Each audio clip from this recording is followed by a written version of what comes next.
Hey, back again. Grappling Dads, episode 77 today. 77. Yeah, got a couple emails, so shot a what the hell to Croyler. Like, hey, fix this. hey Croyler, this is above my head. Yeah, like I don't know what to tell him. You know what more comes from? Yeah, I don't want to answer that. You do it. It works out really splendidly, though, doesn't it? Great. Way it's more accurate, articulate. Yeah, I have no good answer, but I know somebody that does. I have people. Yeah. Okay, person. I have person. Exactly. If you can wait just a couple weeks, we'll get to it. Promise. Ish. But yeah, today we're going to talk about like the survival of the fittest mentality that some schools seem to adopt, and not even schools, some people. It's both. I've had issues both way. One, I don't get paid attention to if I'm not a killer, and I'm not. And two, I've been told multiple times to settle down. I don't know why they're telling this to me. Like, okay. They don't get it. They simply, how do I go about this? And that might be a longer separate pro tip than this is going to get into, but this will definitely touch that base. Yeah, well, whenever we have emails, we try to keep it a little simpler overall. Yeah. Don't you think? For our, well, it's for us, really. Yeah. We're simple people. Check. 100%. Simpletons. Before we get this party started, though, topmountapparel.com. Go get your swag on. They're always getting some more shirts out. Swag? What is your problem? I don't know what else to say. You just really like it. Yeah, no, I don't. I just literally don't know what else to say. Yeah. I got the sweatshirt on tonight. Yes, you do. Looking good. Fucking warm, man. I had the Reap the Knee Johnny shirt you? On today. Yeah. Nice. It's funny because people, they get the picture, but they don't get the reference. They're like, do you end up explaining what reaping the knee is in competitions? I start, and then their eyes glass over. Like, oh, and they're like, you don't give a shit. They're like, no, I don't care. But there's so many of us. Yeah, well, what are you gonna do?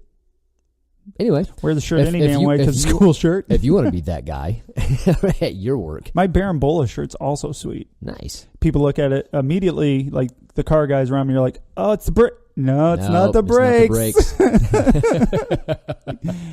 What is that? I'm not telling you. I can't even show you, but it looks cool. Yeah, it looks cool. Love the word. Let me bring it up on the YouTubes. I'll be able to do it in 2 to 3 viewings. Right. Get the Meow Brothers up on here for you.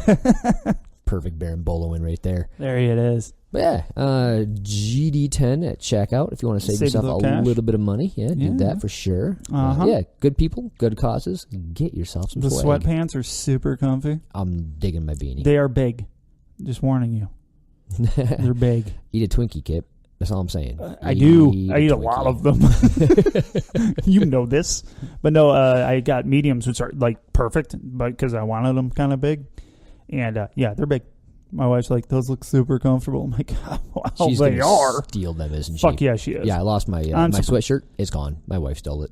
Yeah, she has a tendency to do that. Yeah, well. And my wife does too. I'm pretty sure I haven't seen those sweatpants since. So. Yeah. I'm kind of okay with it because I like to see her in Jiu Jitsu gear. Yeah, same here. It's a win-loss thing. Yeah. Also like to wear it occasionally. So. Also, it's mine. Yeah, Give it back. I got to get it out of her drawer now. Whatever. Oh. Moving on, we got Tap Tape. Did you see the artwork he sent us for his rash guard that he's going to have done? Okay. Did he ask your opinion on it? He did. I loved it. I thought it was, yeah, so did I. Did he give you the other option?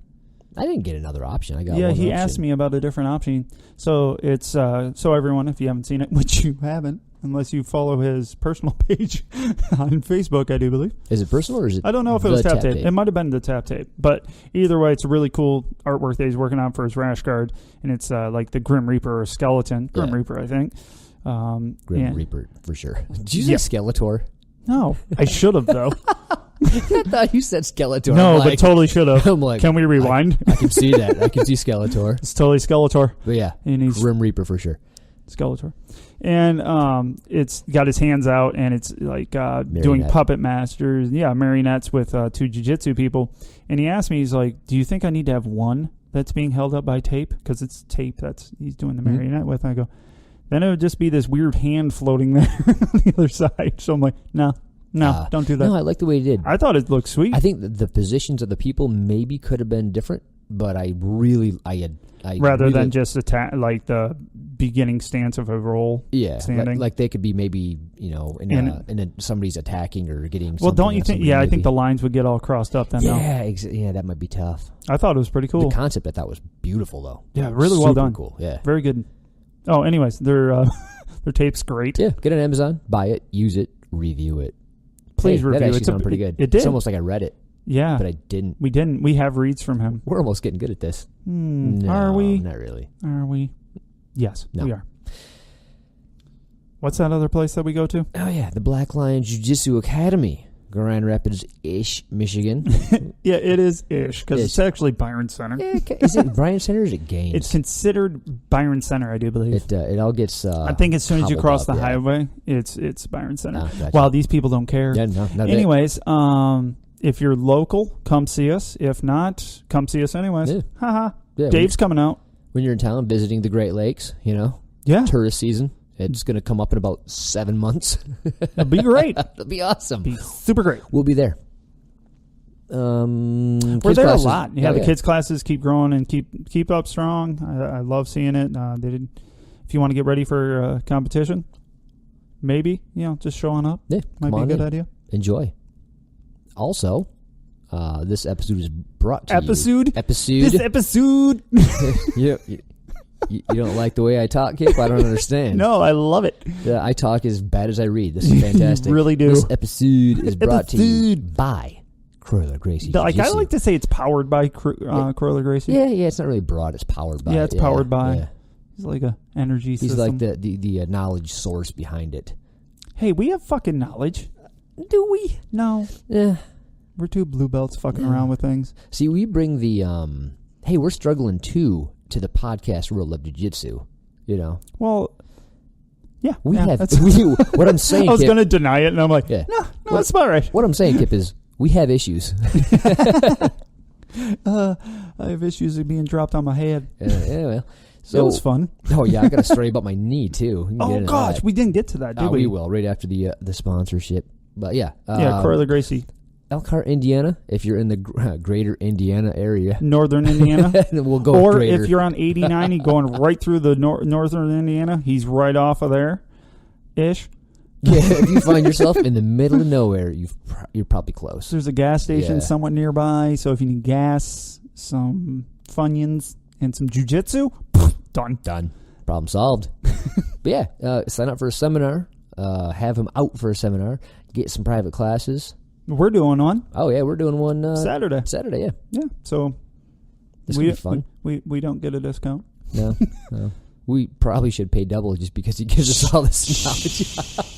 Don't say those type of things. They may be accurate, but hurtful to my wallet. Yeah, we have to get 32 people in our private lesson so we can afford them now. Yeah. This is great.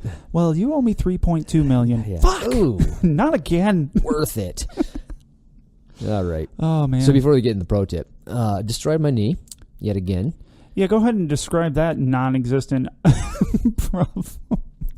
Weird. You didn't even do anything. Dude, weird. So I wasn't there, though. So I was texting Croyler, and I'm like, how come when I do a trap and roll on you, nothing happens? Like, I'll have the foot, I'll have the arm, I'll have a good bridge, and yet nothing. So I'm trying to figure out in my mind, like, what are you doing with your feet and your hips? Wizards, yeah, freeze. So I've been playing around with it, and I thought I had an idea of. Yeah, you showed it to me. Yeah, of what to do. So I'm like, hey, Kip, how does this feel? This is what I think he's doing. I could be wrong, and I'm going to go over it in our private lesson to see, you know, if maybe I'm clearly screwing it up. Well, obviously you screwed it up. Yeah. So, I get a, it's not really a grapevine, but you're hooking the back of their thigh, and you're pulling in, and you're pushing down on that hip that they're trying to bridge up with, and you're making your other leg light and kind of bringing your knee up a little bit. Yeah, stop. Yeah, this is terrible. So anyway. I'm lost, and I know what you're fucking talking about. So regardless, it seemed to be effective on you. And then I showed Jen, and she was like, "Yeah, that seems to work. I can't bridge you off. Even if I have your arm tucked in and I got your leg, I couldn't do it." So yeah, cool. So she goes, "Hey, come over here and show Larry that thing that you were showing me. I thought it was kind of cool." So I'm like, "Hey, I said, I don't know if this is correct, but I I think it might be helpful. It's something I'm working on. Yeah. So I showed him. He's like, oh, that's really cool. Well, Larry's a bigger dude. And so I'm like, well, try it again, but harder so that I know if it, in fact, is effective or not. Yeah. So he goes a little harder. I'm like, well, kind of give it all you got. So the harder he goes, the more I pull in with my leg on his leg. And the last time that he went, I just felt, I don't know what it was. I'm going to guess a meniscus. I heard it was a terrible noise from Ben, who was sitting behind you. Yeah, it was like just ripping paper. Yeah, he didn't know how to describe it. He said that was a fucking weird noise. Yeah. And I squealed a little bit. If you stabbed a pig, I imagine that's. Oh, maybe that was the noise he was talking about. It could be. It could have been. But yeah, I heard the paper rip, and then I was doing the squealy thing. Yeah, been there, done that. It's fine. So yeah, when my meniscus flips, it's like a white hot pain. I extend my leg, and it's all better. It goes away after a while. Yeah, yeah, like really pretty quick actually, from what I noticed. Yep, but something's ripped. You're so fucking broken, bro. Oh man, I'm so butthurt over this. I'm utterly disappointed because I was starting to kind of feel good. I haven't been injured in a while. I'm just kind of nursing the old ones, and I took better. the injury bug for you. Yeah, you were all on board with that for a while. I'm like, hey, this is great. You're catching up. I am. I'm still there. You're right up there with Paulie level injuries. Yeah, and, I almost feel like I'm lying. Yeah, I feel like I'm not even hurt this much. Yeah, I feel like I'm pulling ahead again, and I don't like it. I don't think you are, because I have to go to the doctor in the beginning of the year for my foot, and then I have to. I don't know what my neck's just. My neck's is good. It's good. No, it's not. It's not good. It's not good at all. Well, that's a damn shame. That's what happens. But yeah, shit happens. So yeah, we're dealing with leg injury and a neck injury and a foot injury, and my shoulder's still kind of janky. So other than that, we're good. Other than that, yeah, we're still going to class. Yeah, we're not quitting. Going to team training this weekend. Probably shouldn't. Yeah, oddly, I sat down and took notes. You know why? I couldn't do anything else. Yeah, you found that out really quick. Oh, yeah. And I also found out my silver lining, Croyler, huh? Yeah, the sad part is that's how I found out I not totally healed on my knee because I was running. I'm like, I can do this. And then I was doing a little grip fighting with Adam. I'm like, I can't do this. Oh yeah, like it wasn't real grip fighting either with Adam. It was kip style. It's like, don't hurt me. Yeah, we got to go slow, bro. Yeah, and he was good. It was my boy Adam. He's he's a good guy. I think he's married to my wife. So yeah, that's I think something like that. Or they're dating. Weird. I don't know. It's weird. So your knee is still janky, is what you're saying? Yeah, it just stiffened up. It didn't hurt as much. It just stiffened up and freaked me out a little bit for a minute, and then I was okay. So it took me 2 days, but I could walk on it after 2 days. Well, walk with a cane.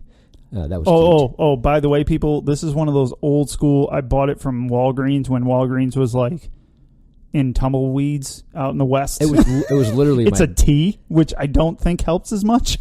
I bet the cane is as old as me. Yeah, it was my grandfather's. It's like cane, wrapped in tin at the top. I'm like, what the hell is that? It's terrible. It was not good when it was made. No, absolutely. And not. it's super duper old. Yeah, and it's for a short old man. So. And it was super funny watching you walk into my house with it. Yeah. You're like, what are you doing? I'm like, I can't not use this right now. And then he goes around to every seat, debates about sitting down in them, and then goes, no. Well, it hurts to sit and it hurts to stand, so I just figured if stand, whatever. But yeah, so it kind of sucks, but I'm getting over it. A little bit. I can walk on it now, and I can straighten it most of the way. I can bend it most of the way. Looks pretty good. You can go up and down stairs. Yeah, but if I put any lateral pressure on it at all. Yeah, see, that was mine. That's mine. It's a hot knife pain. So hopefully that goes away soon. If you had the same thing I did, maybe. Mine's pretty good. Pretty good. Don't run. No. Like I said, steroids and stem cells. That's going to be my new shit. Boom. Going down to Panama, getting both of those. Just inject it all. Paulie's going to be Buckethead again in no time. Exactly. That would be Jack, bro. He's just going to start screaming can opener. Can opener on your ass. When I'm really strong, it makes my jiu-jitsu better. And everyone's just crying, laying down behind you. Exactly. You laid waste to everyone, not with any jiu-jitsu whatsoever. No, I just beat them because I'm roid ragey. Why did you bring a bat to class? Exactly. I take the gun and knives, self-defense things, and just beat people with them. Oh, hold on. You shouldn't hit them with those fucking rubber guns. They hurt. Oh, dude. The rubber guns that we use for self-defense stuff, dude, they fucking hurt. Oh, yeah. If they land on your foot because you drop it. I did it. It hurt. Oh, yeah. Yeah, no fun. We have to make an apology together. Oh. Because we hurt our super fans. one of our super fans. We have a few actually. Are you talking about the stalker? But thing? the most vocal, yes. Oh no, we hurt his feeling.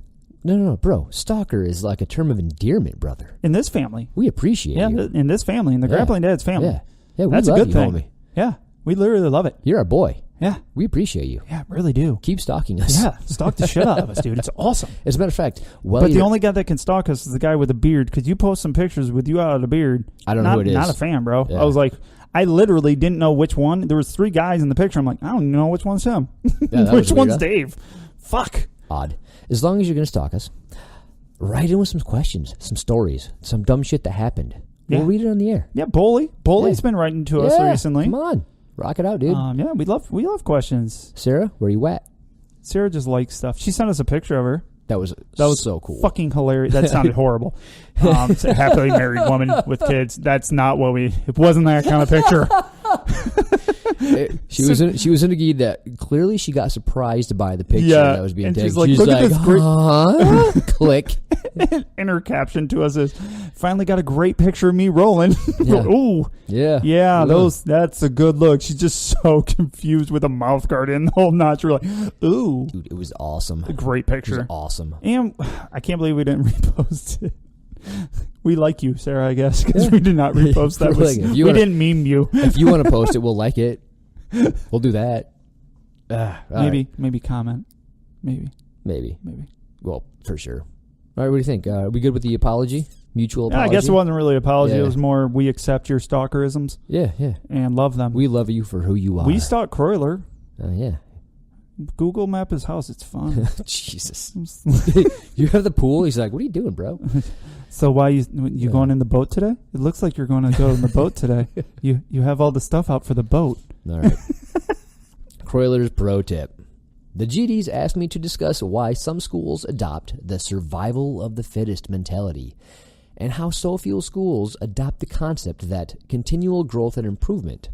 These are both gigantic topics, but we'll see. What could he possibly say next? But we'll see what we could do in this pro tip considering Paul's reading ability. And he put it on you. And Kip's impressive attention span.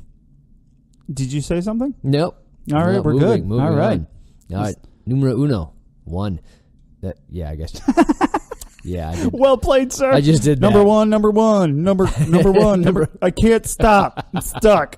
It's 1. Survival of the fittest mentality. Keep in mind that the definition is a blanket statement and that there may be slight differences between how one school applies this concept. Here, we will define it as the classes are structured so that they cater to the top 1% of the class, meaning the naturally talented, high-potential students, or the ones that are just tough and rough, the guys that are already ahead or better than the rest of the pack. If you are not part of that 1%, you are not worth the work or attention. Or considered part of that. Just by the way, it also doesn't have to deal with just your skill level. It's how much said coach recognizes your skill level. You know what I mean? Nope, explain. Okay, so what I'm saying is either you're that top percent, you see him getting wrecked, you're doing all those things, or you're the guy that he is so far out of that circle, out of that 1%, like that he really, like his inner circle, that you're left out. So your skill level could be perfectly fine. You're just not part of that top level. Just saying. That makes sense. I guess the emails we were getting were, I'm not into competitions, so I'm not paid attention to. Yes. Or I'm getting smashed by everybody, but my coach isn't helping me to not get smashed by anybody. Which is true. Which can happen. Yeah. Well, and that's what they asked about. Yeah. I was just throwing my 2 cents in. Fair enough. I was just going on with the and I'm not saying that's me, damn it. I got to start throwing out prerequisites because I've said things that, like... People are taking offense. I'm like, it's an email, for Christ's sake. Well, and then I'll add something. I added something the other day, and they're like, wow, you're just... So was that you? I'm like, no. But you seemed upset by it. I'm like, I just talk a lot. My emotions go up and down. I don't know. Sometimes we drink on this show. All right. Doesn't always have to be about Kip, people. Yeah. Or does it? How do you get attention or become part of that 1%? Well, you just tough it out. You just come in and deal with it until you somehow magically absorb enough knowledge or ability via osmosis Or diffusion. I'm going to throw that in just for the science people. To warrant attention from an otherwise inattentive instructor. Basically, you must fight your way to the top, quite literally. Show no weakness and only win because a loss means weakness and makes you undeserving of any real attention, time, or energy by your instructor. Wow. Yeah, that's does that really happen though? I mean that because we don't have that in our school, that's for sure. No. So the emails we got weren't quite that bad, right? So yeah, I was going to say that was really strong. The fact that Croyler went there, I imagine that there are in fact schools out there like this. That's kind of shocking. That's like, damn, that seems awful. But you listen to Joe Rogan occasionally, and, yes. He will go over the old school mentality, like the MMA schools where they sparred hard. Yeah, like when Chad and Justin and Jesse all talk about the old days where they literally just got after it. Yeah, they're like, we're at class, beat the shit out of them. Yeah, like, they would fight. They're like, no, we're going to train like we compete because that's how you compete, like you train. That was the mentality. That was the mindset. It's kind of an old school thing. Mm-hmm. And some schools haven't gotten over that. So they're just going, no, we're going to go hard all the time. We're going to make you tough. Then the people that aren't the toughest kind of get left behind. Like us. Oh yeah, we wouldn't make it in such a school. Well, for sure. Fuck that. They would forget who we are.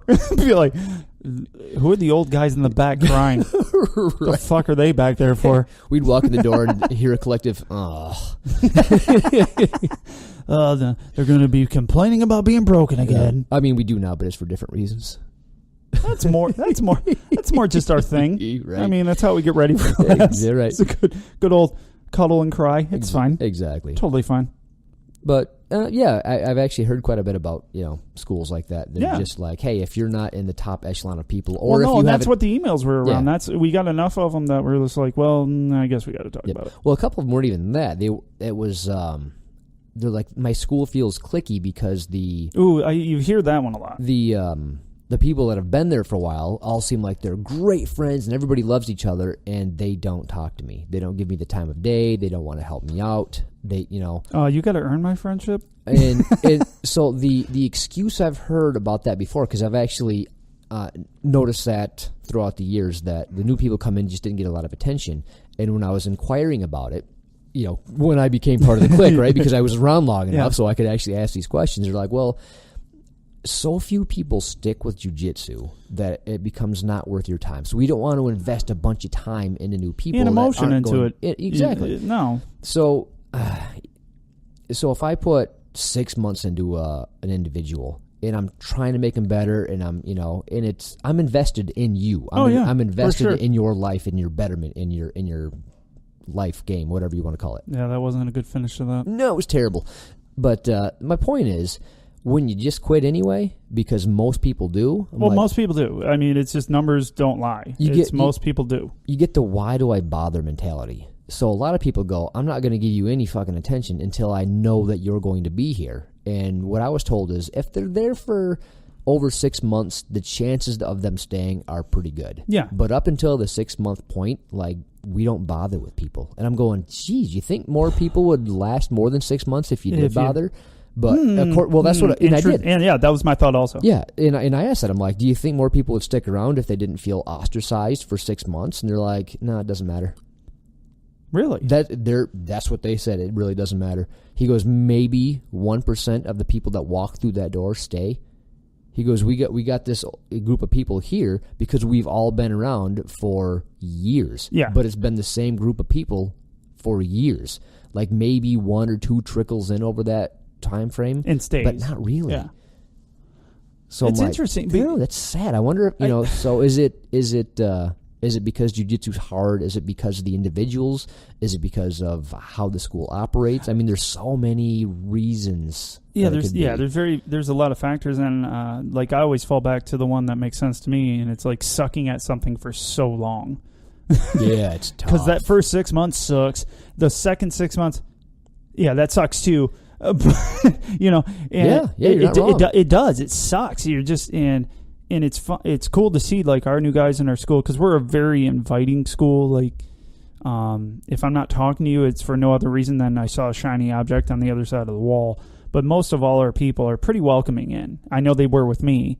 Maybe not Paul. He's kind of creepy. Yeah. But I got that resting bitch face, apparently. Yeah.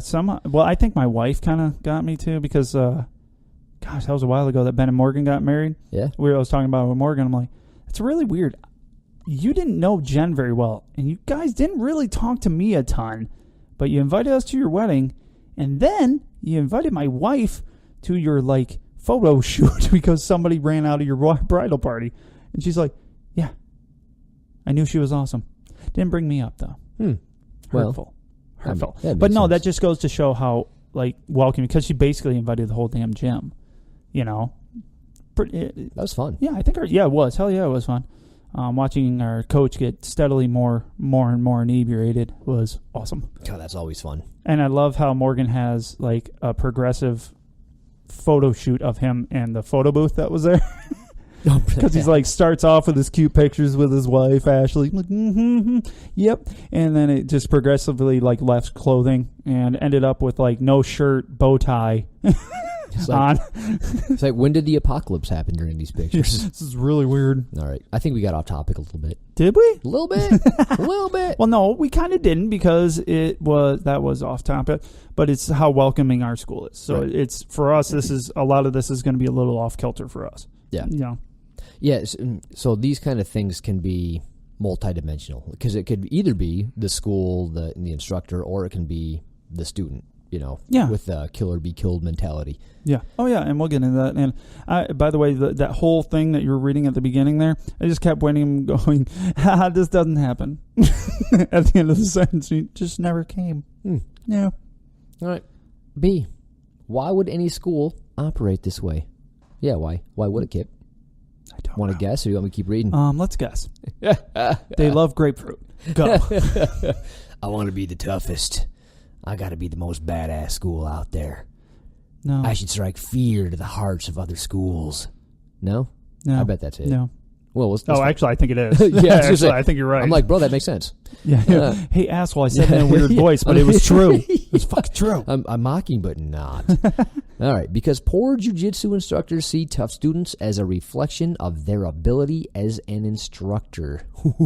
That's some deep shit right there. That is. So, yeah, if you got people that are hard to beat and they just go through everybody, they're like, yeah, I taught him. And if he can go through a tournament and wreck people, then that means I'm a good instructor. Based on he's really big and really strong and really aggressive and tough. Because isn't it, that is weird, especially competition-wise in a school that somebody that's like strong, athletic, coordinated can get so far in competitions. Yeah, it's crazy. That can go a long ways in a jiu-jitsu competition. And it gives you that big head. With a specific rule set. Yeah, absolutely. Anyways. And then when people get promoted because of their competition stuff, then... I mean, that's... I won't get into that because it's not what this is about. We can talk about our school does not do that, by the way. But all right. The tougher the student, the better the instructor. The reality is this isn't true. Tough does not equate to good. We have already discussed this mentality and the difference between these two concepts in a previous podcast. Go back and listen to it. So I won't waste anyone's time in the details, but... tough does not equal good. You can be tough, but have horrible jiu-jitsu. But if you are good, you are almost always by default also tough. Now, that would go along the line of, let's say we have, we just covered it, right? That's the person that came in. He's an NCAA all state and all national just a bunch of words, huh? Yeah. Yeah. Wrestled good, fast in places that are tough. The only sport most people do before jiu-jitsu is what? Wrestling. Yeah, it's the most common. And wrestling has what mentality? Kill. Smush. Get after it. Yeah, for sure. It's go, go, go. It's offense. I'm not sure they do defense in wrestling. I don't know. I don't know wrestling, but they wear really cool singlets. I know. I haven't seen it. I want a singlet. No, I don't. There was a guy at the tournament that wore one. Are you serious? He was pretty badass too. Oh, actually. I missed it. But yeah, he had a singlet on, and everybody on my side that was watching me like, does he know this? It's not wrestling. That's a singlet. Because somebody, like one of the kids goes, what is he wearing? Did he win? Yeah. I figured. If you come with a singlet, you got to be pretty confident in your skill. White, blue belt, probably going to win. Yeah, he was a young guy. Did well. It was fun to watch. Cool. But yeah, it's... It's just not. Wrestling isn't jiu-jitsu. It's not the same thing. It gets lost in the mix there at the beginning, is for sure. Yep. But so what are you gonna do? See. So what is wrong with that mentality? For the instructor, your ability as an instructor is not measured by how many tough guys you have, but by the overall quality of your student body. Having 5 tough guys and 95 inept students is a horrible measure of how good of an instructor you are. It is more indicative of how good of an instructor you are if you have 95 tough students and 5 incredible tough students. The difficulty here is taking ownership. Yeah, so along that lines, if you're a competition school, or if you do competitions, or even if you're worried about your students going and cross-training or whatever, you want students that do well because you think it's a reflection of you. And it is to a degree, but you gotta teach a solid jiu-jitsu foundation, not just a solid tough foundation or anti-jiu-jitsu.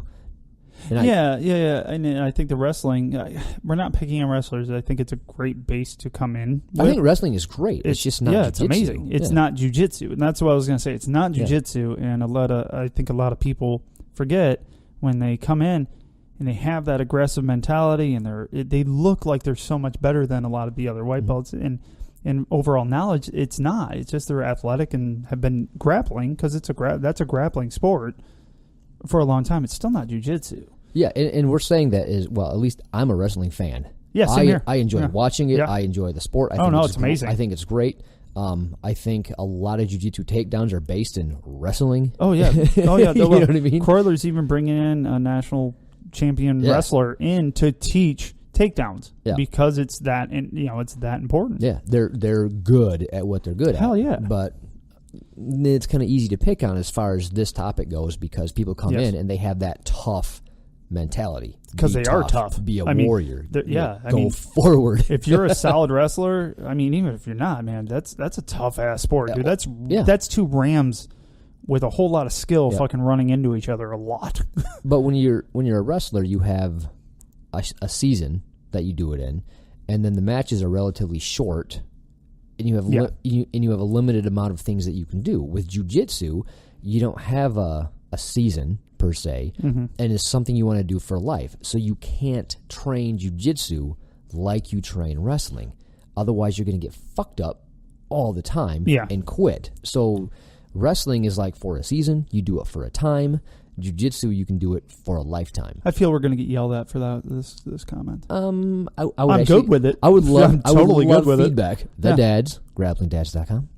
Yeah, do that. Do it. Yeah. Yeah. I want feedback. And so do I. I love feedback. I'll be controversial. I don't care. That's as controversial as we get. I know. Oh, we're cutting edge. All right. Meaning what? If an instructor takes the survival of the fittest mentality, he doesn't have to own the shortcomings of all the students that aren't tough. He feels as if he can blame them. Therefore, it isn't his responsibility, not his problem. This makes teaching easy, as nothing is your fault. Yeah, that's rough. Like if you only spend time with the tough students that give people a hard roll despite their lack of knowledge and ability, then you're like, well, they're doing good in competition. I can get that move to work. But it doesn't mean it's jiu-jitsu. Just because you get something to work doesn't mean it's jiu-jitsu. No. Yeah. Like you can Kimura somebody from inside their guard. You can make it happen. Can you choke people from inside your guard? You can make it happen. Yes, you can. Ask Eddie. Eddie's our resident wrestler that won by Ezekiel choking from someone's guard.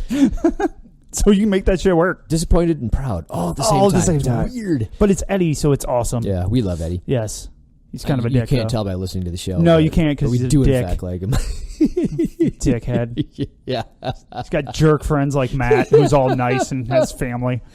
Assholes. For a wrestler, he's okay. For wrestlers, I don't want to hit him with a car. Just saying. The thing is, like, you can out-muscle, out-athletic, and drive forward and beat somebody with bullshit just based on enough jiu-jitsu, and you got what's called anti-jiu-jitsu, which I just learned was I know jiu-jitsu enough to stop it. Yes. I can stop you from doing stuff to me, but I'm not good at doing it. No, it's a really, I always now you say that, I always wondered what the fuck people are saying when they're like anti-jiu-jitsu, because Corler says that. It was funny because I asked Corler about that, I think it was yesterday or the day before. I'm like, does anti-jiu-jitsu, what exactly does it mean? It's like when you can stop good jiu-jitsu from happening, basically. So, which makes sense. Yeah.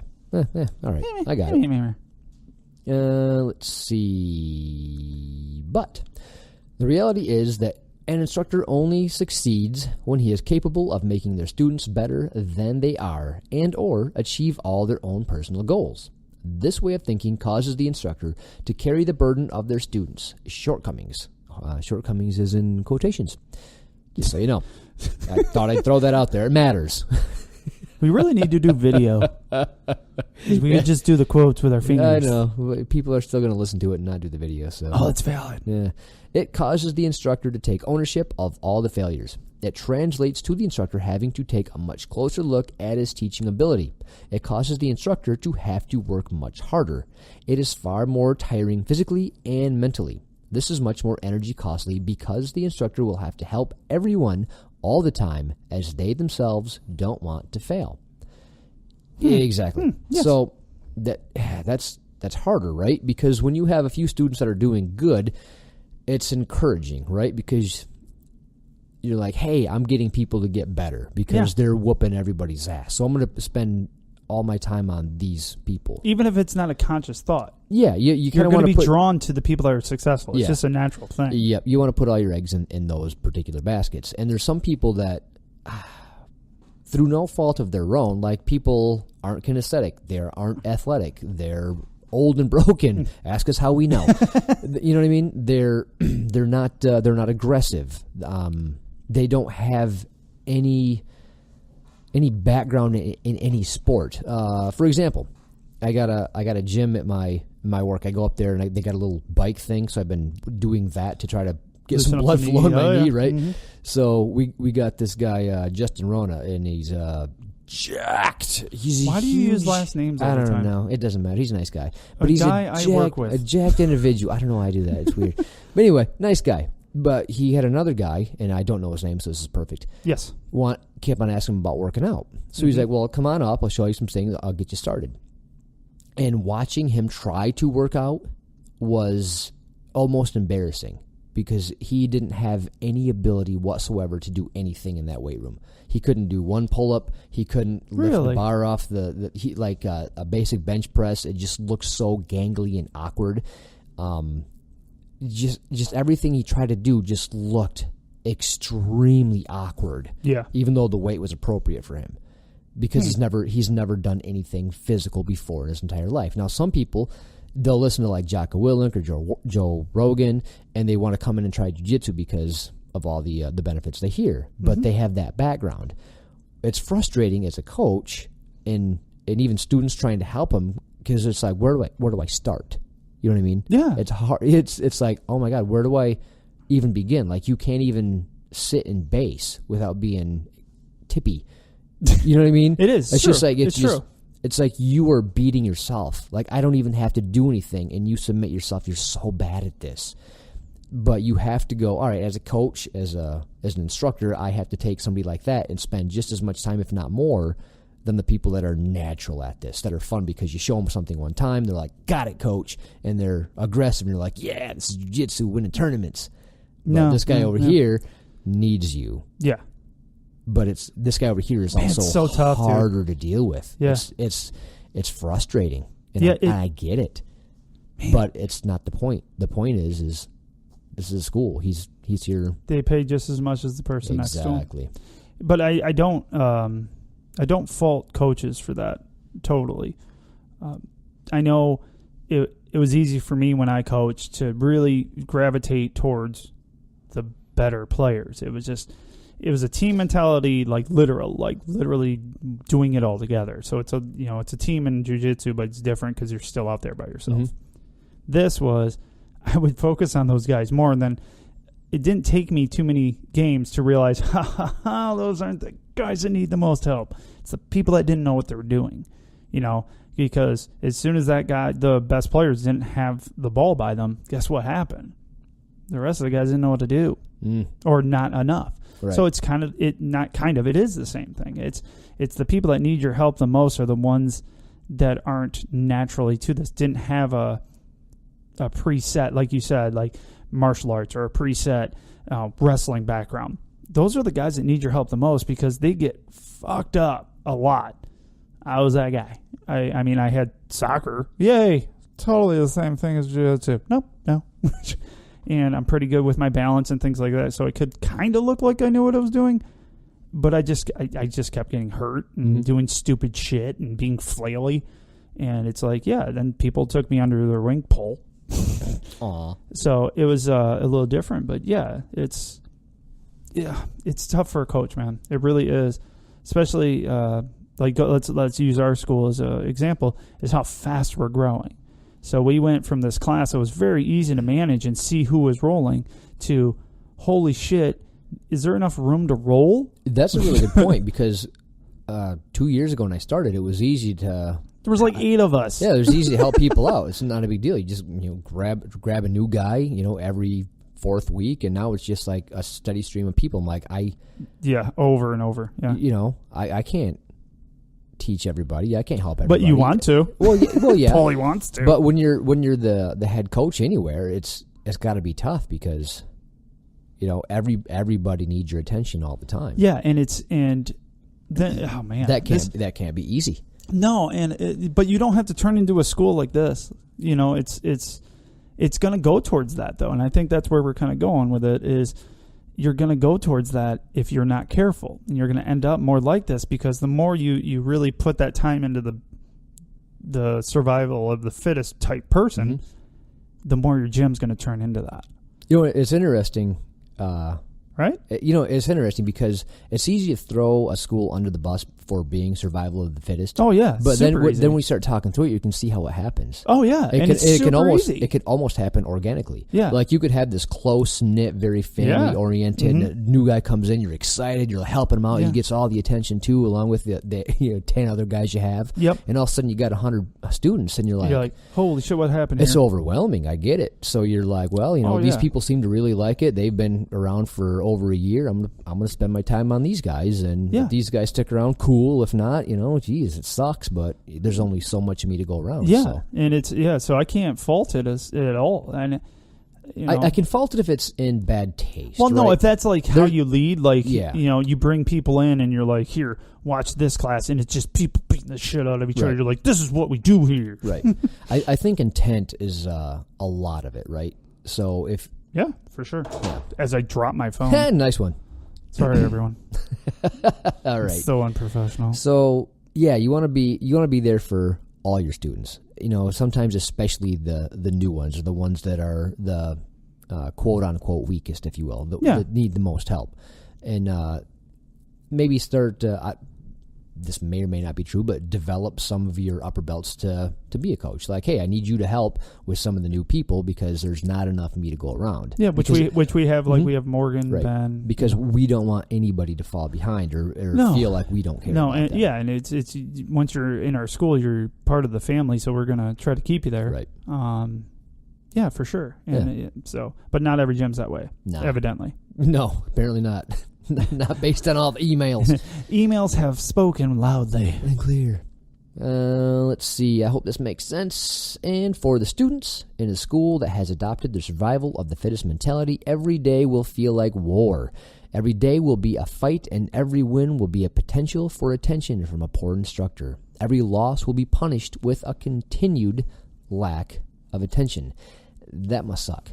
Hell yeah. Yeah, like if you're only getting attention if you win, and especially when you're brand new and don't know shit, dude, you're not gonna win for a while. So you gotta just get you're just gonna get beatings for a long time. That's gotta suck. Yeah. Well, if this is you, find a different school. Because even if you are the tough guy today, you may not be tomorrow. Better find a school that fosters continual growth, not only temporary. That makes sense. I think a lot of people, because jiu-jitsu is getting bigger, but it's not big either. No, it's not humongous by any There's means. literally a handful of schools in Michigan. So, let alone like Maine, Kentucky, wherever else, unless you're like in New York or California, there's spatterings of jiu-jitsu everywhere. Yes. So some people are stuck, either go there or don't go anywhere. Yeah. We do pretty well here for the amount of gyms we have, because we have GRBJJ that's near us, Triumph. Yep. Not for us, because we're too far away for us and we're lazy. We got Island Jiu-Jitsu. Island Jiu-Jitsu up there, which is 45 minutes away from us. So there's a few. Fight House. Yeah, Fight House over there. And, yeah. So we have 25 minutes away. So we do have a smattering of them. But a lot of them are new, Yeah. So like I said, it's getting bigger, but a lot of areas that, they're not growing as fast. So yeah, that's for sure. So hopefully you can get in a good gym. If not, you might get stuck in a gym like this. Yeah, you gotta, like you said, either quit or make the best of it, and we can get to that later. All right, how do we correct this mentality? How do we make our instructor care that all their students are successful? Burn the school down. Burn it to the ground. Instead of only the tough.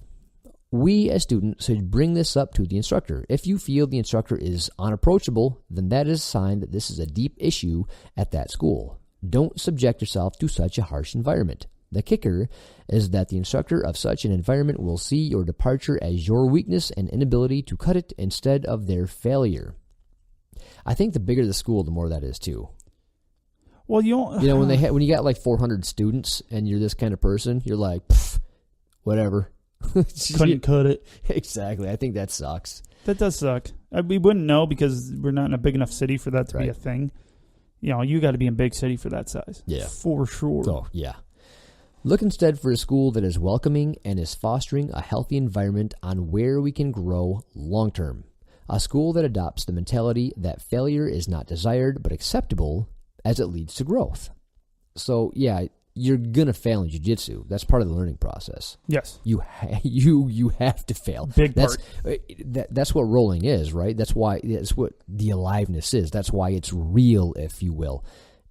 You're going to fail. You're like, oh, that shit don't work. Like, eventually you're going to realize that all the dumb shit you do doesn't work. All the aggressive stuff that used to work when you were in wrestling or you were, in school or rolling with your buddies, like, oh, I worked with them. Doesn't work. So you fail and you go, okay, I'm going to learn from that failure. You have to. Yeah. You have to in the sport. All right. We as instructors should always be looking to take ownership of our students' shortcomings and weaknesses. They came to us to learn, to grow, to improve, to achieve a goal, to become better than they were when they first walked into our door. If they could do it on their own, they wouldn't have searched out help. Their successes and their failures are theirs as much as they are yours. We must do everything we can do to help them. If we don't, that is our failure, not theirs. Classic Crowder. Yeah, people are, he gets that people are coming to you for help. They want to better their lives. This isn't, we're not making them a dinner. You know what I mean? We're changing the course of their lives here. Yeah. So, yeah, act accordingly. It's hard to quantify how much jiu-jitsu will envelop your life. Yeah. And it does. It's not the kind of there are those people that are just hobbyists and come on every once in a while, and you don't see very many of them though. And the ones that do, they take large chunks of time off. But I think even those people, I think it still impacts their lives. Yeah. Oh yeah, but not as much as like you and I, or people that are like diehard jiu-jitsu lifestyle baby, but yeah, still. Jiu-jitsu is one of those things that even minimally is going to change your life. Yeah. Even if nothing else, just for the confidence that you get from it. You do. It's because even if you walk away from the sport after a few years, you still have something in your back pocket that gives you confidence. Yeah, absolutely. How many sports, like, there's not one time I'm walking around going, man, I can kick the fuck out of a soccer ball right now. What's up? What's up? What's up? No, it doesn't happen. It's not, the confidence kind of goes away when no one cares that I can play. Fair enough. Because I don't play anymore. Get it? Got it. Yeah. Good. Yeah, Jesus. Way to finish my sentences. Well, I got it. This is bad. Good. We're not doing bad. We're doing bad things. All right. Ultimately, this mentality plagues the jiu-jitsu community. It is a common thing, and we must change from survival of the fittest to continual growth and improvement.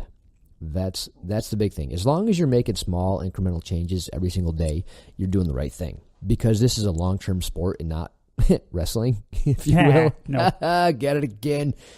Yeah, don't worry about how fast you're improving. Just make sure that you are, in fact, improving. And that's hard because we've covered that before. Yep. But you're going to improve faster if you're actually doing jiu-jitsu. If you're just trying to be tough and hard and win, you're going to do dumb shit that's not jiu-jitsu. Even if it works and it's not jiu-jitsu, you're doing more harm than good. So that's why we say, hey, settle down and don't try to win. Learn, and you'll get better tap out, much quicker, dude. If you just do the right things, even if you're slower and you're like, all right, I'm tapping out a lot more. Big deal, dude. Like, as long as you're not getting hurt and you're not hurting your training partners, slow down and lose. Because eventually you're going to get better that way, and you won't lose as much. Yeah, and you'll get put into position. Because at some point, let's just go, you're going to find somebody as aggressive as you, and someone at the same skill level as you, same strength level as you. And you're just going to be two people running into each other and trying to do the exact same things back and forth because you don't have enough wide enough game to vary it. Because you're trying to smash, you're trying to grab the back of their neck and just peel it back like a can opener. It's not helpful when you're doing jiu-jitsu for that to help. Yeah. Like, you're hindering how fast you can get better at this by coming in headstrong, doing headstrong type things, having I gotta be the best. You're literally slowing yourself down from being that best person you could be. Well, let's use an easy example and not to pick on anybody because You're going to say wrestlers, aren't you? We've all done it. Well, no, it's what a lot of people do in jiu-jitsu. Let's say you start jiu-jitsu, you're aggressive, you don't want to lose, you want to, you're that kind of school, that kind of person. So you're in somebody's guard, and people think to pass guard, I got to go through it. So you drive into the person and you put your forearm across somebody's throat and you stack them and you spike them down. Yeah.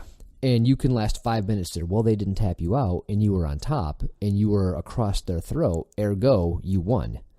No, you didn't. No, you didn't. But if that's how you roll and that's what you can constitute as success, you are extremely hindering and limiting your growth potential. Yeah. Oh, yeah. You're much better off starting with the guy on mount than you are doing bullshit like that. Yeah, because because guess what's first thing that's going to happen when the pressure comes? Let's say we're just focusing on competition for me in this mindset. It seems like that would go well with the survival of the fittest would be competitions, right? Yeah. So it's literally going to hinder you from winning those because the farther you get and the higher you get in rank, the more that bullshit that you just keep falling back to because that's going to be the first thing you fall back to when something goes bad. You're going to go, I can do this. It's not what you thought. It's just what you're going to do because you haven't learned not to do that. Exactly. And then you're not going to win when you do that. You're just not. Well, yeah, you may feel like you're going to. Let's throw me under the bus right now. The first thing that I was successful with in jiu-jitsu is the same shit I do today. Yes. So if the first thing you think is successful is by putting your forearm across somebody's throat and spiking into them in their guard, if you consider that successful, that's all you're going to do, and it's going to be hard to break that habit. Because it becomes instinctual. Exactly. Interesting. Way to throw yourself under the bus. I like that. I do what I can. I do. At least I stopped can opening people relatively quick. Yeah, it's good. It was funny. That's illegal. But you tapped. I won. I'm gonna go home feeling good about myself. I don't give a shit. Super douche. Oh God. 2. The idea of continual growth and improvement. This idea is that in order to improve, we must fail. When we learn any task, we make a lot of mistakes in the process. This should be acceptable as these mistakes carry valuable lessons that can ultimately lead to improved future performance. Examples. When we first learn an armbar, we make it work, but it isn't perfect, far from it. But over time, we learn how to do it perfectly, and eventually we don't even have to think about it anymore as it is ingrained in us on how to do it right and what to avoid to eliminate mistakes. Hey, there you go. Kind of leads to what we said prior. Yeah. I love when we step on his shit by accident. Yeah, well. Oops. Sorry, not sorry. Should read ahead. Didn't. Okay, moving on. If we can't accept mistakes from day one, then we would never try anything new. We would become stagnant without skills as we wouldn't allow ourselves to learn anything. Exactly what the point was. Like if you don't want to lose, if you want to win, if you want to tap out your training partners, if that's what makes you feel good about yourself, and you're strong and athletic and what you can do, you can get to work, you're extremely limiting yourself, and you're really fucking yourself. You really are. Yeah. And you're not being a good training partner, and you're not learning jiu-jitsu. Please stop it. Please, God. Please stop that. Coming from two old, broken son of bitches. Coming from a guy that used to do that. Yeah. Yeah, like, don't be that guy, because it's embarrassing, and it's not helping you or anybody. No. So don't. No. Yeah. Failure is necessary for growth. As long as you are taking a lesson from the failure, you can grow from it, aka fail forward. If you aren't, then you are dwelling in the negative and not improving. Thus, you fail backwards. Fail forward, people. That's really good. God, I hate when he has good stuff. Well, it is too. So you're better off just getting your ass kicked by everybody else and learning how they're doing it and how to stop it than you are trying to win everything at first. Yeah, I pretty much just got my ass kicked. And I'm a bad example because I'm still not good at this. Sorry, I was the exception to the rule. Yeah, well, you're not wrong. Any black belt will tell you that they are only as good as they are today because they have made more mistakes than you.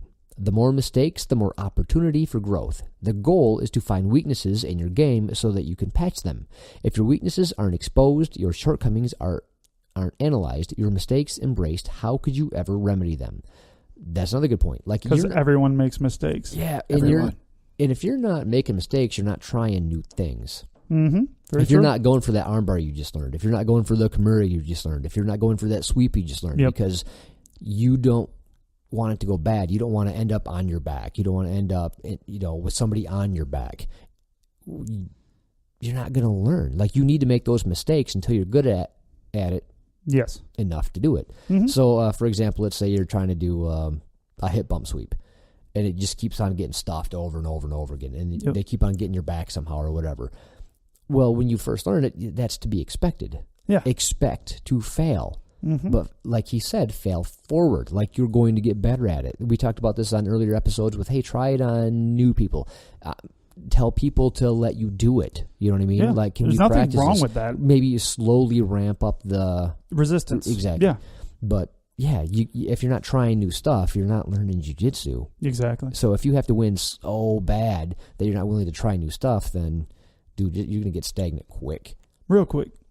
Real quick. Real fucking quick. All right. The goal is to patch all your weaknesses in your game, and once your weaknesses, shortcomings, and mistakes are reduced to a rarity, then we must think ahead and look for poor patterns of attack and defense, poor habits, and future flaws. Yeah, makes sense. Yeah, I like it. All right. We must look to improve and correct future mistakes, weaknesses, and flaws before they even happen. That is, of course, once we have corrected and addressed and improved from all the mistakes, weaknesses, and flaws we currently have. A school, instructor, and association that embraces this mentality will also be the instructors that will see his students' success and failures as their own. They are going to be instructors that are invested in their students. They are going to be the instructors that create good jiu-jitsu practitioners, not simply tough but poor jiu-jitsu practitioners. Exactly. Yeah. You gotta tell your people that winning doesn't make me proud. Like, if I see you tap somebody out, I'm not going, yay, look at you go, you're getting good, I'm going to give you a stripe. Yeah, no. Like, that can't be the mentality. Like, when I see you start to do good jiu-jitsu, that's when I give you a stripe. Even if you're losing and tapping, if you're trying stuff. Oh, yeah, or that you're trying stuff properly, yeah. It's just getting squashed. It's yeah, I agree. Yeah, so, really for example, like, if I wanted to roll with Croyler and I'm a 0-stripe white belt, I'm going to get smashed. Yeah. And if I want to roll with Croyler as a 4-stripe purple belt, I'm going to get smashed. Yeah. But it's going to be different, right? I'm losing. So, like, Marcio is not going to go, oh, wow, he's getting smashed. He's not worth anything. It's like, how are you getting smashed? Like, are you trying stuff? Are you going for stuff? How are you defending? It's like, we're not looking for winning. We're looking for jiu-jitsu. Yeah, and I think that's overlooked more than anything else is are you doing jiu-jitsu? Yeah. That's all that really matters. And Paul and I say that a lot. We're like, well, was it jiu-jitsu though? if you have to think about it, it wasn't. Right. Yeah, exactly. So there you go. If you go home and feel good because you tapped out 3 people. Or you didn't get tapped out, mm-hmm. then you're fucking up. Yeah. Because I've been tapped out so many times. Yeah, exactly. Yeah. Yeah. As have we all. Yes. Paul is tapped. I don't know if I've ever tapped Paul. Yeah, I guess I have. Yeah. But not nearly as often as you've tapped me. Fucking sucked. Paul got to go through my flaily white belt days, and we got really annoyed with me. He just started tapping me in different directions. Yeah. Yeah. Yeah, it kind of sucked. Sometimes you got to prove a point. Yeah. You know? Yeah, thanks. Well, you know. Best friends. You're doing better. I like it. Good. No. It's a fun role now. I molded you into what I wanted you to be. Perfect. But yeah, it's there's a lot of things in jiu-jitsu that aren't jiu-jitsu. The more you can weed those out in your own school and the people around you, the better off the school's going to be. And it's not like an overnight thing. God, no. So it's easy for me to throw somebody under the bus. I'm like, dude, just relax. Quit doing this kind of stuff, right? And then I'm like, why aren't they doing it? They're not self-aware enough. You need to give them time to become self-aware. Yeah, because you get self-awareness with the more you do something. Yep. And you keep on coming up with a story over and over again about how did you become self-aware? Like what moment in time? You've said the story 100 times. It was when you told me while I was doing it. Exactly at the moment in time the that it happened. Exact moment that I did it, and I was sitting, and it was a calm enough moment where you're like, "That's it. There's your douchebag." I'm like, "Oh shit, I am," and I finally felt like, "Oh shit, I am so tense. I'm literally just worrying more about like putting my arm across your face to stop whatever you're gonna do." Yeah. Than anything. You were in a dominant position, and you wanted to make damn sure that you kept that dominant position.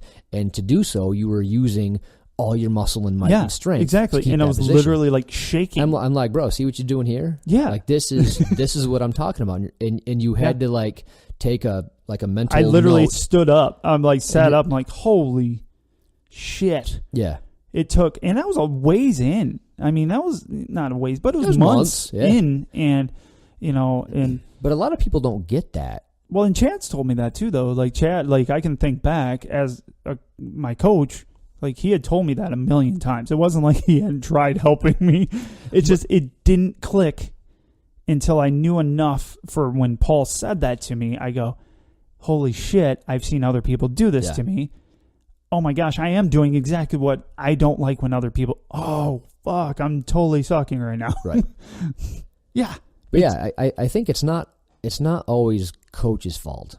It's the student's mentality when they come in, because they think that's how they get attention is, hey, I'm doing really good. I want to get stripes. I want to get belts. I want to get all this. And I do that by beating people. Nope. That's not how you do it. Like I can get some really big giant dude to put me in a headlock and make me tap. Does that mean he's got better jiu-jitsu than me? Yes.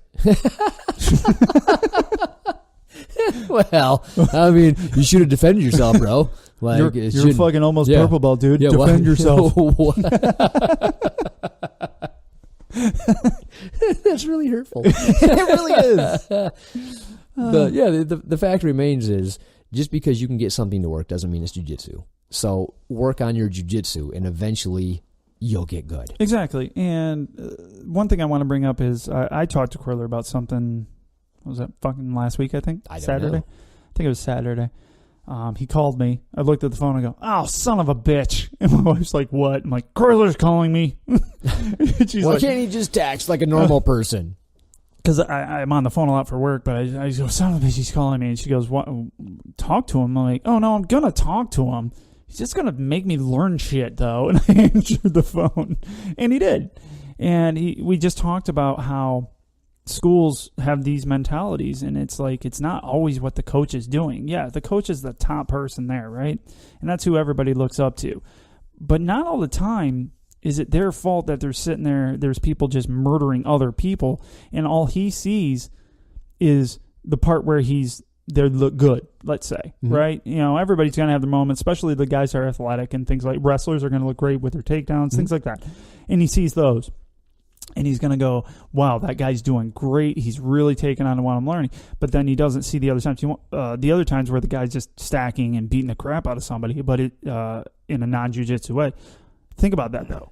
He can't see fucking everything. And he's doing his best to keep everybody in that school feeling important and feeling, like they're going the right way. So it's really hard to walk up to a guy and go, yeah, you're doing everything wrong when you've only seen certain things, or, hey, you're doing everything right. So what is your coach going to do? He's going to go to the positive for any good coach. Right. He's going to go to the positive and go, hey, you're doing this really, really well, blah, blah, blah, blah, blah. Right? So it's tough because then other people see that and they're like, no, that guy's like, he doesn't do jiu-jitsu though, blah, blah, blah. But it's not always the coach's fault, and the coach is going to be doing the best he can if he's a good coach. Chad's a good coach, so it's a little different with him. He tries to be involved as he can, but we have so many people, just using him as an example, how many people we have in our beginner class now? Because we have a spattering, just because of scheduling wise, we have blue belts in there. 40? Yeah, literally. I don't and know our gym, guessing. yeah, it's a lot though. It is. It could be, it's upwards of 30 people at least in one given class in a very tight gym. Like our gym's good size, but it's not. It was good size for when we started this new location. Yeah.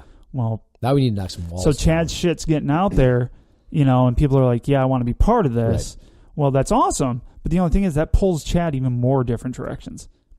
So it's him as our head. It's like it's hard to keep track of what every person does, including the blue belts and everything else that he's, And to your point, which was Coiler's point, you can't go. You can't, right? You can't go up to people and say, "Hey, this is wrong and this is wrong, and you suck at this and you suck at that." It's, "Hey, try it this way."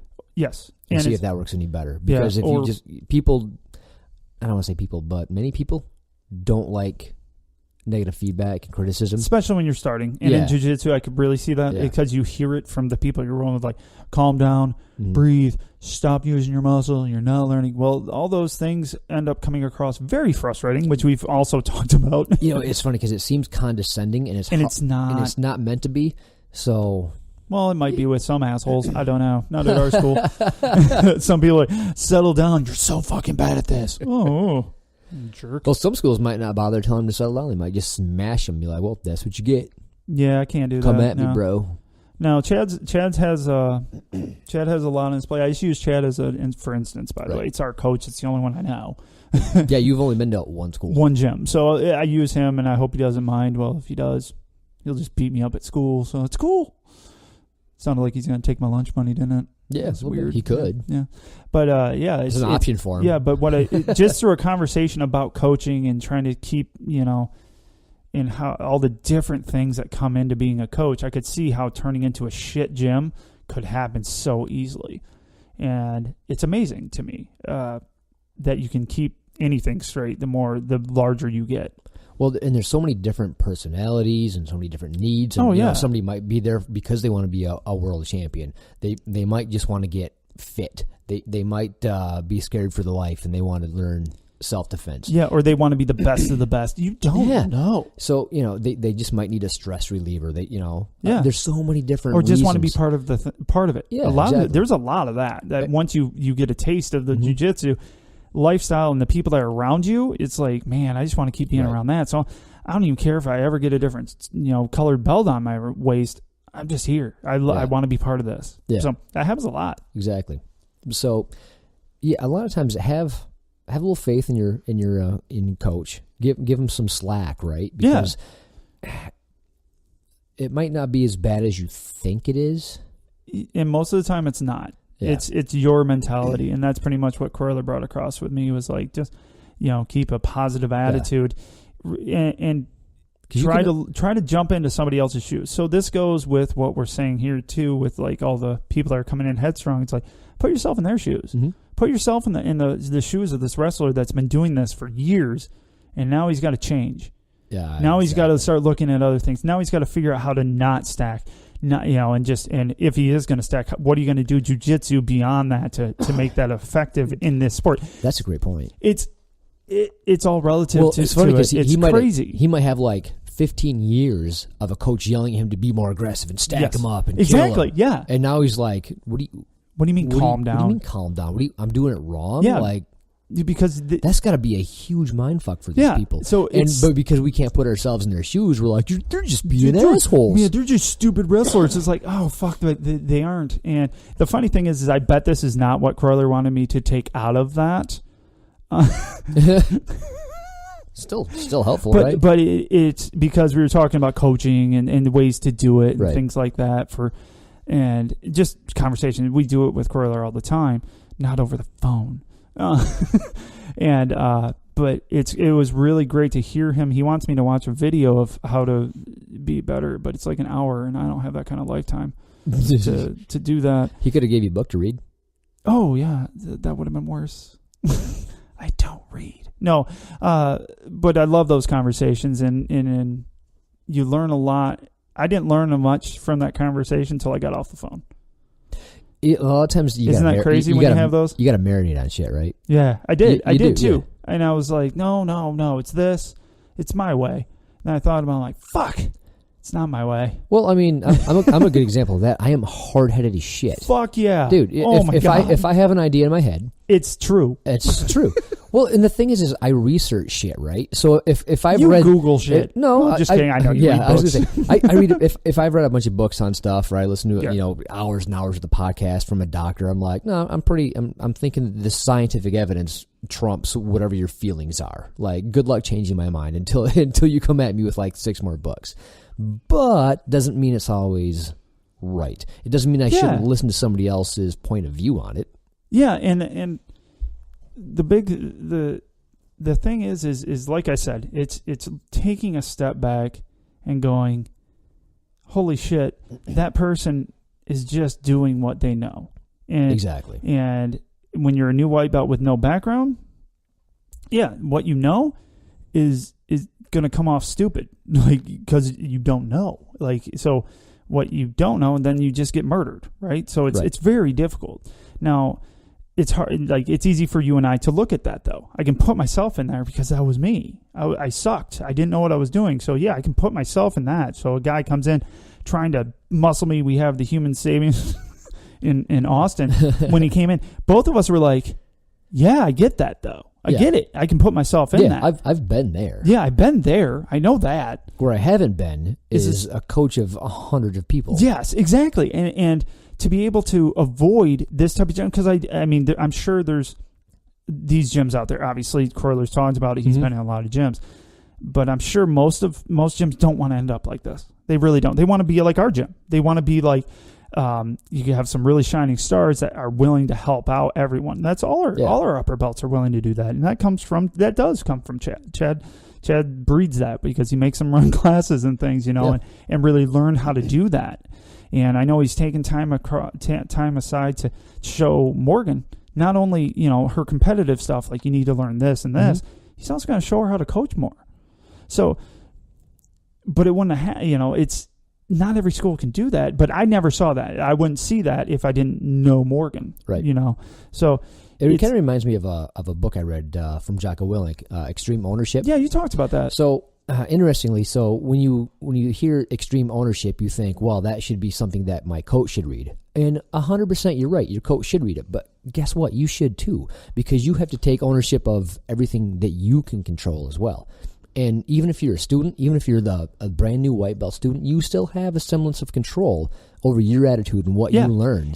And that's pretty much what it came down to, was you have control of yourself.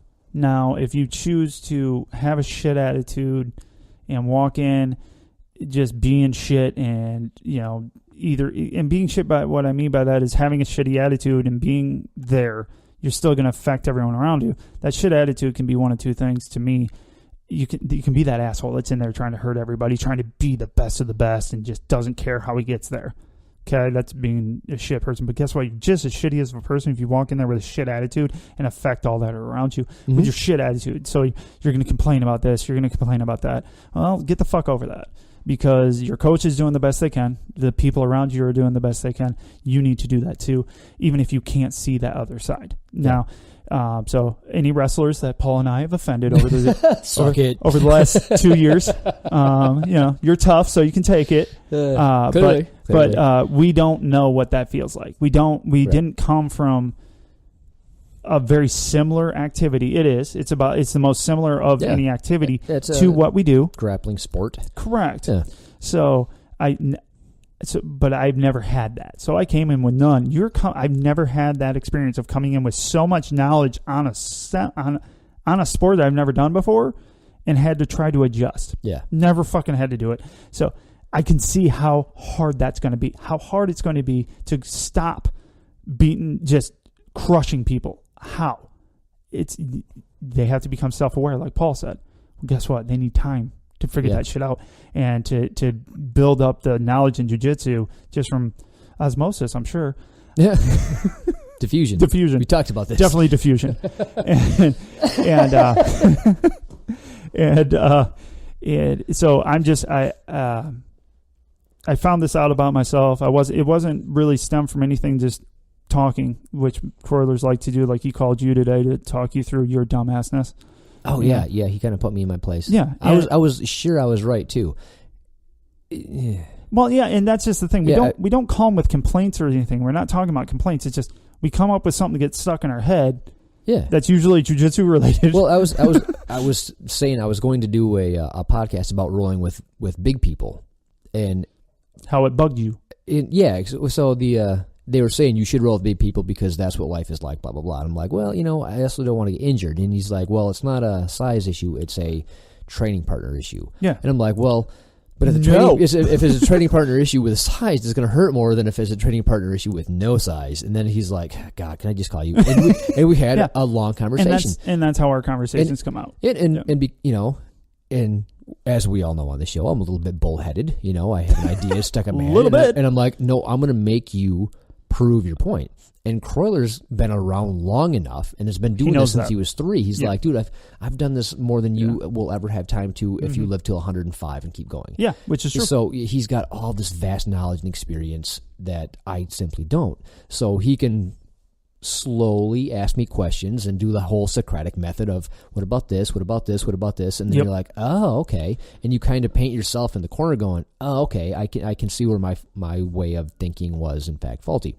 Yeah. Even though I thought I was on really solid ground. So, everybody can change their mind. Everybody can get new information. Everybody can continue to grow with that growth mindset. Yeah, and I think this all comes back to jiu-jitsu. It really does, and that's what our conversation came from was, people with good attitudes. It was kind of based on this a little bit.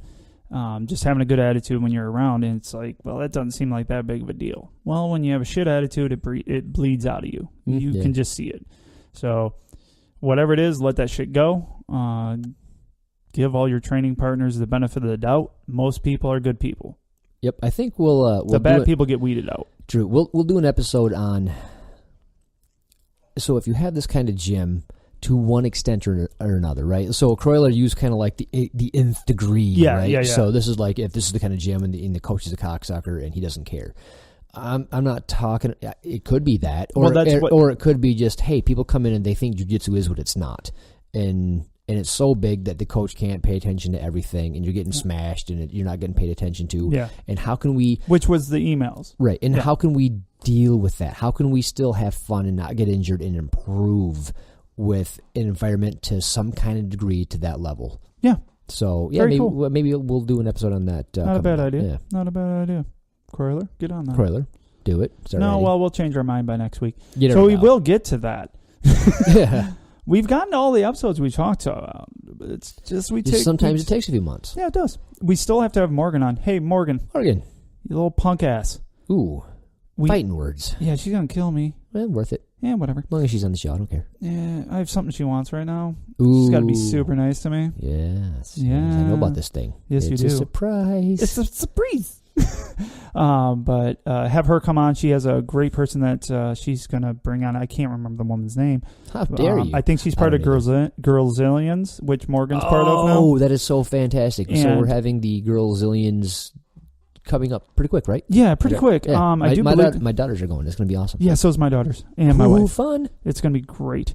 So we don't know enough about this. I'm just going to let you know right now. I kind of wish we wouldn't have brought it up, but I wanted to get it out there before it actually happened. I think Morgan's doing a really good job of getting the word out, so she does not need us. Dude, we're famous. Well, maybe in Denmark. We're famous. We're more famous in the UK than we are here. So let's be honest. We do get a lot of emails from them. Oh, dude, they're awesome. I love it. I don't understand what they're saying, though. They use words I've never heard of. Well, that's because, according to Croyler, you're really white. Oh, yeah. It's it's a real issue. That was fucking funny. Yeah. Croyler was yelling at us. It was great.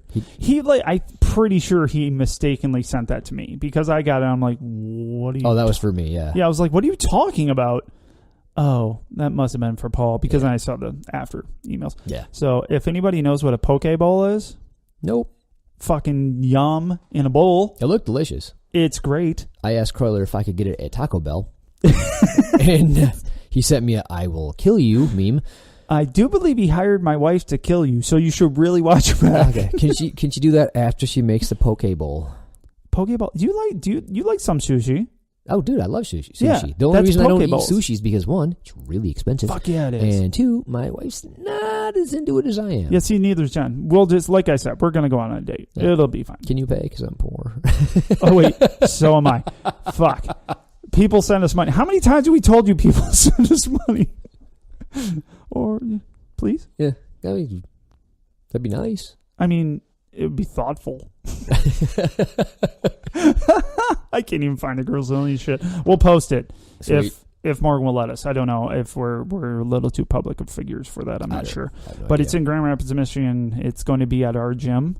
And it's great. It's all women. And me. I'm showing up. Yeah, I bet you won't. No, I won't. It's a negative ghostwriter. No. So, yeah, I think this was a good episode. What do you think? It was a lot of fun. It was long. We worked through some things. We did. Yeah.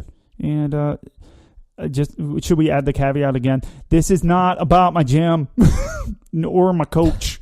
I brought him up a lot. Didn't mean to. Sorry, Chad. It's all you know. It is. It's all. Yeah. See, you have other. You should have talked more. I'm not going to throw people under the bus. Well, no, and you shouldn't. Nah. All good schools. All good schools. Jiu Jitsu. Go team. Just do Jiu Jitsu. Yeah, it's awesome. One love, baby. All right. Oh, well, now you killed it. I did too. I did. I ruined it. Hey, on that note, I'm out of here, dude. I'm going to bed. Yeah, I'm going to go to bed too. All right. That's a lie. Bye. Good night.